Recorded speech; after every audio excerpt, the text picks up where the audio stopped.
विद्यार्थी मित्रों, today we'll discuss about the numericals on the gravitation. आपण या पिरियडमध्ये की आपल्याला ग्रॅव्हिटेशनचे जे काही ग्रॅव्हिटेशनशी रिलेटेड जे असलेली फॉर्म्युले आहेत आपण त्याचा स्टडी केलेला आहे की gravitational force produced between the any two object that is nothing but the F is equal to capital G m1 m2 divide by r square, where capital G is the universal gravitational constant. Then m1 is the mass of the first object and m2 is the mass of the second object, and they are separated by a distance r from their centers. So from their center of mass, you have studied it. Then we discuss about the inverse square law. त्याचाही study केलेला आहे आपण. Then F is equal to ma, 3 kinematic equation, V is equal to u plus at, then S is equal to ut plus half at square, and then V square is equal to u square plus twice S. याचाही study केलेला आहे आपण. आणि या फॉर्म्युल्याच्या बेसवर की खरं तर आपल्याला नेमकं न्यूमेरिकलचा स्टडी का करायचा आहे, easily you can determine the distance between the any two objects if you know about the force between them. हेही आपल्याला माहीत आहे की हे कॅल्क्युलेशन किंवा हे मॅथमॅटिकल एक्सप्रेशन जे एक्झाम्पल सॉल्व करायचे आहे ॲक्च्युअली आपल्याला मॅथमॅटिकल एक्सप्रेशनने व्हॅल्यू फाइंड करायचे आहे. त्याच्यासाठी न्यूमेरिकलचा स्टडी करायचा आहे. The first numerical is that the Mahendra and Virat are sitting at a distance 1 meter from each other and their masses are 75 kg and 80 kg respectively. What is the gravitational force between them? यांच्यामधला gravitational force किती असेल हे find करायचं आहे. जेव्हा केव्हा आपल्याला ज्यावेळेस एखादा न्यूमेरिकल सॉल्व करायचा असेल एक्झामच्या रूलनुसार, स्टेट गव्हर्नमेंटच्या रूलनुसार आपल्याला जनरली प्रॉब्लेम सॉल्व करण्यासाठी 2 मार्कासाठी येतात. म्हणजे विचार तर 2 मार्काला प्रॉब्लेम असतो. मग याच्यामध्ये प्रॉब्लेम सॉल्व करत असताना आपण 4 स्टेपमध्ये कधीही उत्तर लिहिणं अपेक्षित असतं. फर्स्ट स्टेप कोणती? राईट द गिव्हन क्वांटिटीज, जे आपल्याला दिलेल्या क्वांटिटी आहेत ते लिहिणे. देन यूज द फॉर्म्युला, तुम्हाला जो फॉर्म्युला यूज करायचा आहे तो लिहिणे. तिसरी स्टेप आहे put up the values of the given quantities in that formula. आणि मग याच्यामध्येच कॅल्क्युलेशन करायचं आणि फायनल अँसर जे काही असेल number with the correct units हे फायनल अँसर लिहिणे. याला या 4 स्टेप आहेत. तर त्या स्टेपप्रमाणे घेऊया आपण solution. First we write the given quantities. गिव्हनमध्ये काय दिलेलं आहे? Mahendra and Virat are sitting at a distance 1 meter from each other. मग distance between the Mahendra and Virat, suppose this is the A position of the Mahendra and B position is the Virat, and they are separated by a distance is 1 meter between them. त्यांच्या दोघांमधलं अंतर जे काही आहे ते 1 metre आहे. Then mass of the Mahindra is considered as a m1 is equal to 75 kilogram and mass of the Virat is considered as a m2 is equal to 80 kilogram and distance between them r is equal to 1 meter. And we know the value of the universal gravitational constant. G is equal to 6.67 into 10 raised to minus 11 Newton meter square kilogram inverse square. ही तुम्हाला value माहीत असणं आवश्यक आहे किंवा आपण एक वेळेस कन्फर्मही करू. The value of G is equal to 6.67 into 10 raised to minus 11. Okay. आणि मग हे कॅल्क्युलेशन करायचं. पुट फर्स्ट स्टेप झाली given. Write the given quantities. m1 is equal to 75 kilogram. It is the mass of the Mahendra. m2 is the mass of the Virat and distance between them is 1 metre. पण जेव्हा तुम्ही given quantities लिहाल त्यावेळेस all quantities expressed in the same SI system, sorry same सिस्टीममध्ये लिहा. एक तर MKS लिहा किंवा CGS लिहा, पण already these quantities exist in the form of SI system. Then second step is by using the formula. या क्वांटिटीशी रिलेटेड असेल आपल्याला फाइंड काय करायचे? What is the gravitational force between them. पण डिरेक्टली आपल्याला इथं फॉर्म्युला यूज करता येईल की gravitational force between the any two object is equal to F is equal to capital G into m1 m2 divide by r square. Then we put up the values. F is equal to the value of G is 6.67 into 10 raised to minus 11 Newton meter square per kg square. the value of M1 is 75 kilogram, M2 is 80 kilogram, and divided by distance apart from each other is 1 meter square. आणि याचा जर आपण product घेतला तर it will get 4.002 into 10⁻⁻7 Newton. हे त्याचे answer आलेले असेल. म्हणजे ग्रॅव्हिटेशनल फोर्स म्हणजे तिसरी स्टेप, म्हणजे पहिली step given, second formula, third is put up the values and calculate this expression, and last is the right the given answer with the unit. याच्यामध्ये लास्टला लिहिता येईल तुम्हाला the gravitational force between them is the gravitational force between them is 4.002 into 10⁻⁻7 Newton. तर हे झालं त्याचा answer.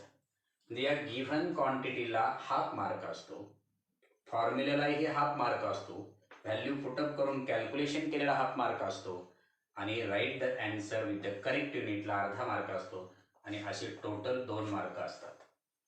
जर तुम्ही हे स्टेप बाय स्टेप सॉल्व केलं तर तुम्हाला हे 2 मार्क ॲक्युरेट मिळू शकतात, मे आर मे नॉट बी. पण तुम्ही म्हणाल की इथं कॅल्क्युलेशन करण्यासाठी आपल्याला ही प्रोसेस करावं लागेल. हो, करावीच लागेल. आणि जर तुम्हाला कॅल्क्युलेशन सोपं करायचं असेल तर तुम्हाला अगोदर काय करावं लागेल, लॉगॅरिथम हे चॅप्टर 11th स्टँडर्डचं मॅथमधलं लॉगॅरिथम हे चॅप्टर शिकावं लागेल. कारण लॉगॅरिथम जर शिकायचं झालं म्हणजे ह्या 1-2 प्रॉब्लेमसाठी लॉगॅरिथम शिकायचं झालं तर तुमचं एका चॅप्टरची पूर्ण तयारी होती. आणि फिजिक्समध्ये आणि केमिस्ट्रीमध्ये प्रॉब्लेम सॉल्व करत असताना लॉगॅरिथमचा उपयोग केला जातो, तुम्हाला अलाउड असतं. आणि today stop here. The second example is, in the first example, assuming that the bench on which Mahendra is sitting frictionless, starting with 0 velocity. म्हणजे महेंद्र ज्या बेंचवर बसलेला आहे त्या बेंच जो काय आहे तो फ्रिक्शनलेस आहे. म्हणजे there is no friction force between the Mahendra and the bench. Frictionless, starting with 0 velocity. What will be the Mahendra's velocity of motion toward the Virat after 1 second? And will this velocity change with time and how? तर आपल्याला याच्यामध्ये find करायची की velocity of the Mahendra find करायची आहे. कारण there is the gravitational force produced between the Mahendra and Virat. हे आपण पाहिलेले की suppose this is the position of the Mahendra M and the position of the Virat is, suppose this is the position of the Mahendra is A and position of the Virat is B. आणि separated by distance 1 metre आपण अगोदरच्या एक्झाम्पलमध्ये घेतले. तर find करायचे आपल्याला की final velocity किती असेल. मग तुम्ही मग असं कसं कन्सिडर करता येईल की आपल्याला Mahendra attract towards the Virat because there is the gravitational force between the Virat and the Mahendra. या दोघांमध्ये ग्रॅव्हिटेशनल फोर्स आहे. But mass of the Mahendra is 75 kilogram and mass of the Virat is 80 kilogram. आणि महेंद्र ज्या बेंचवर बसलेला आहे ना तो बेंच आहे फ्रिक्शनलेस. आणि मग there is the gravitational attraction force between the Mahendra and Virat ना. And mass of the Virat is more as compare to the Mahendra and there is the frictionless असेल तर आणि त्याच्यावर इकडं फोर्स अट्रॅक्ट कोण करत असेल, हा विराट त्याच्यावर ग्रॅव्हिटेशनल फोर्स ॲक्ट करत असेल. त्यामुळे काय होईल की इथं फ्रिक्शनलेस असल्यामुळे महेंद्र काय होईल, मूव्ह होईल टुवर्ड्स द विराट. आणि मग initial velocity is consider as 0 केलेली आहे आपण महेंद्रची. मग after 1 second to determine the velocity of the Mahendra which are attracted towards the Virat by the gravitational force, हे आपल्याला फाइंड करायचं आहे. मग गिव्हन क्वांटिटीमध्ये काय दिलेलं आहे आपल्याला की इनिशियल व्हेलॉसिटी 0 दिलेली आहे. फायनल व्हेलॉसिटी डिटरमाइन करायची आहे. टाईम दिलेला आहे 1 सेकंद दिलेला आहे. मग आता करायचं काय याच्यामध्ये नेमकं. In the first example assuming that the bench on which Mahendra is sitting frictionless starting with 0 velocity. मग at this time you can consider the gravitational force between the Virat and the Mahendra ना. मग त्या फर्स्ट एक्झाम्पलमध्ये आपण फाइंड केलेला जो काही force आहे that force is gravitational force between them is nothing but 4.002 into 10⁻⁻7 Newton. आणि त्यावेळेस काय सांगितले की Mahendra is attracted towards the Virat. At this time the bench of the Mahendra is frictionless and gravitational force acts by the Virat on it. मग असं जर असेल तर at this time you can consider the mass of the Mahendra is 75 kilogram. हे अगोदर आपल्याला समजून घ्यावं लागेल. आणि मग डिटरमाइन करायची आपल्याला velocity, final velocity.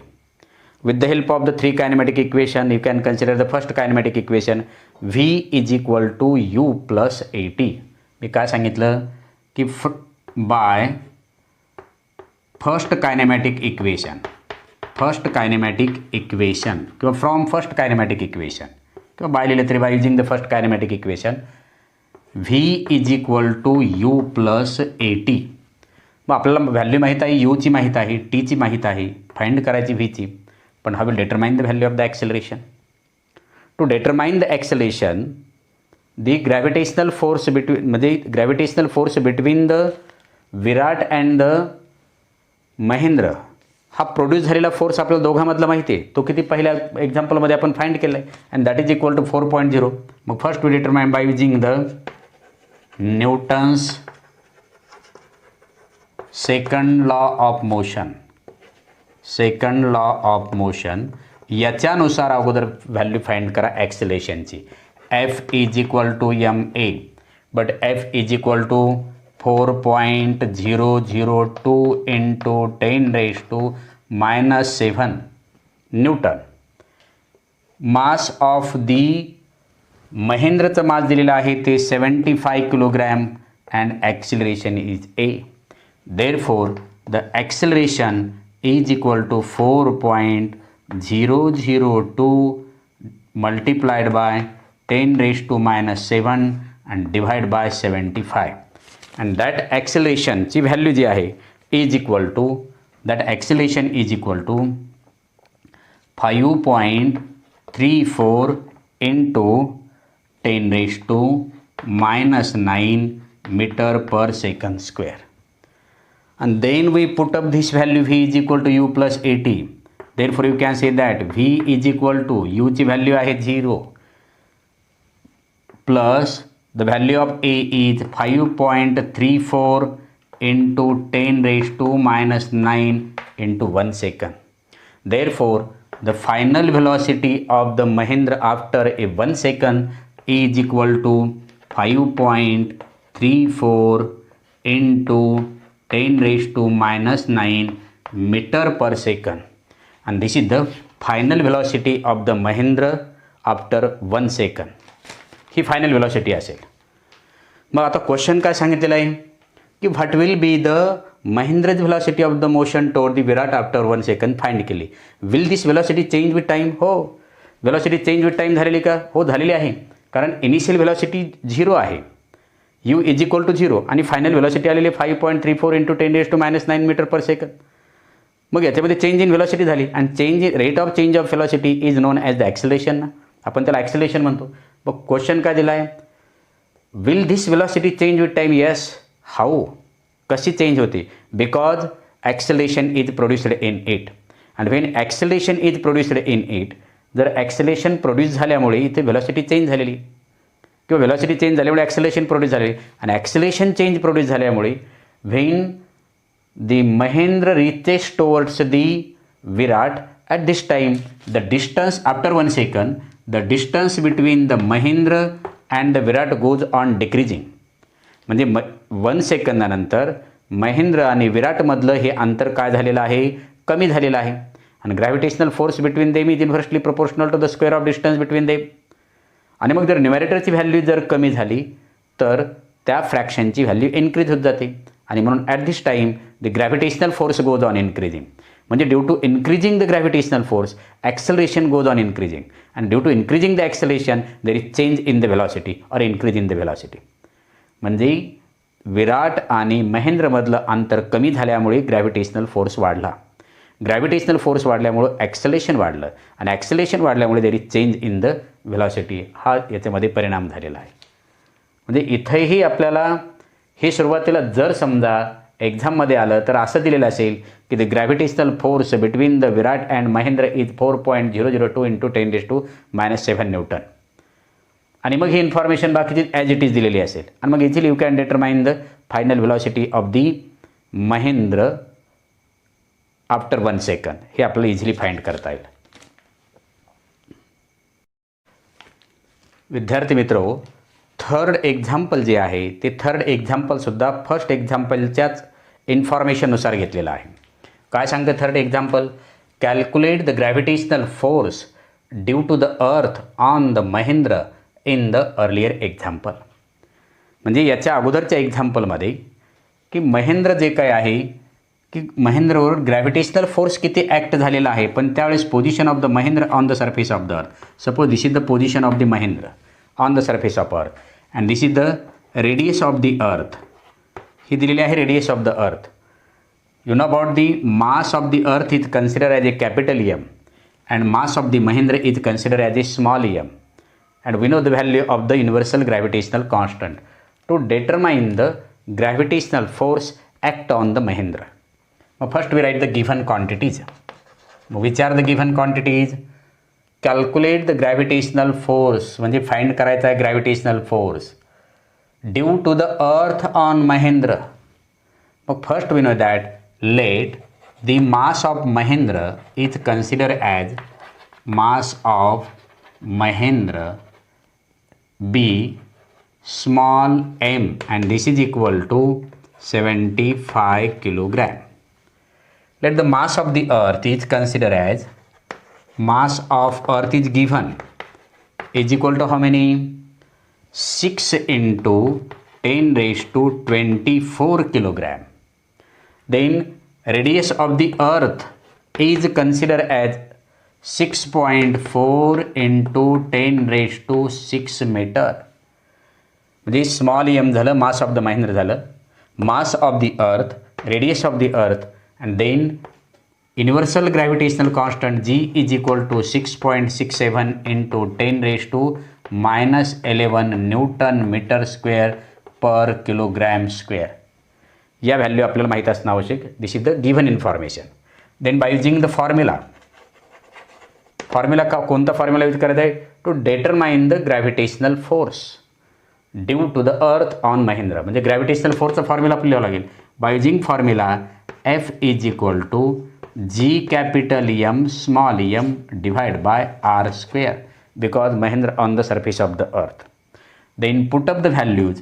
The value of the capital G is 6.67 into 10 raised to -11 Newton meter square per kilogram square. Then the value of the mass of the earth is 6 into 10 raised to 24 kilogram. He value मांडा.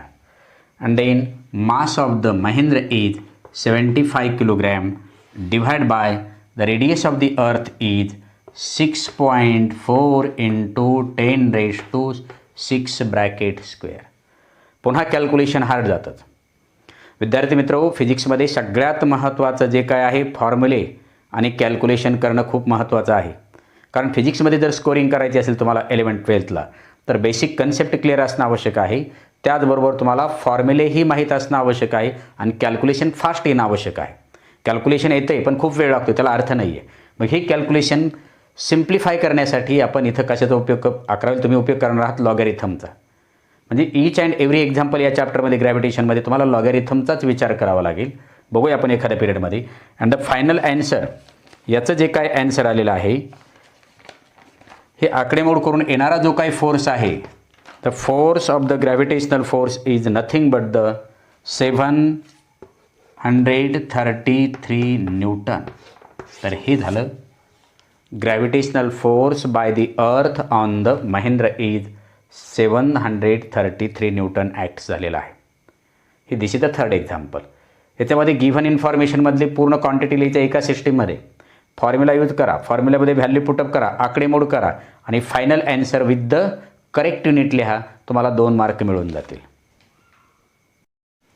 The fourth example is that starting from the rest, what will be the Mahendra's velocity after 1 second if he is falling down due to the gravitational force of the अर्थ.